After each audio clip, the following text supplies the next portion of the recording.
అల్హమ్దులిల్లా. నేను ఒక ముస్లిం అయినందున నాకు ఇస్లాం అనేసి చాలా విషయాల్లో నాకు లైఫ్‌కి సంబంధించిన విషయాల్లో క్లారిటీ ఇచ్చిందనమాట. అందులో ఏమంటే వడ్డీ వ్యాపారం తీసుకోవడం గానీ, ఇవ్వడం గానీ హరాము.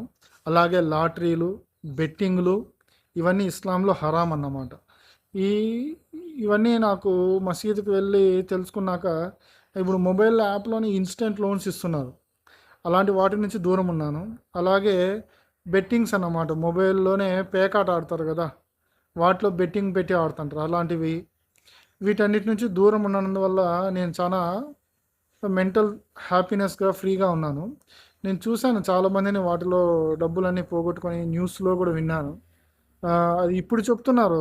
అరే! బెట్టింగులన్నీ గవర్నమెంట్ అలో చేసిన తర్వాత అందరూ ఆడి నష్టపోయిన తర్వాత అరే! అది ఎంతమంది నష్టపోతున్నారనేసి. కానీ ఇస్లాం నాకు నాకే గాదు. నాలాంటి వాళ్ళు ఎంతోమందికి 1400 సంవత్సరం క్రితమే నుంచే చెప్తూ వస్తుందనమాట ఇవన్నీ. నాట్ పర్మిసిబుల్ హరామ్ అనేసి. సో, ఈ విధంగా ఇస్లాం ద్వారా నేను బయటపడినాను.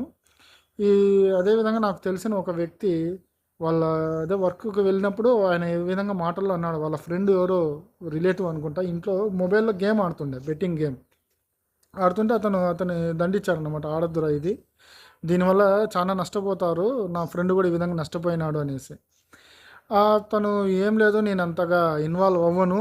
నాకు తెలుసు నేను ఎంత ఎంత పెట్టాలో, ఎంత పెట్టకూడదనేసి అతను ఏదో కవర్ చేసుకున్నాడో తను సంజాయిషి చెప్పుకున్నాడు. ఈయన నాతో అన్నాడనమాట. నేను నా ఫ్రెండ్ కూడా ఈ విధంగా 3,00,000 ఇచ్చాను. వాడు ఈ విధంగా బెట్టింగ్‌లోనే పోగొట్టుకున్నాడు. ఇప్పుడు నేను వాడిని అడగలేను. వాని దగ్గర ఏమీ లేదు. వాడు అడిగినా ఇచ్చే పరిస్థితుల్లో లేడు.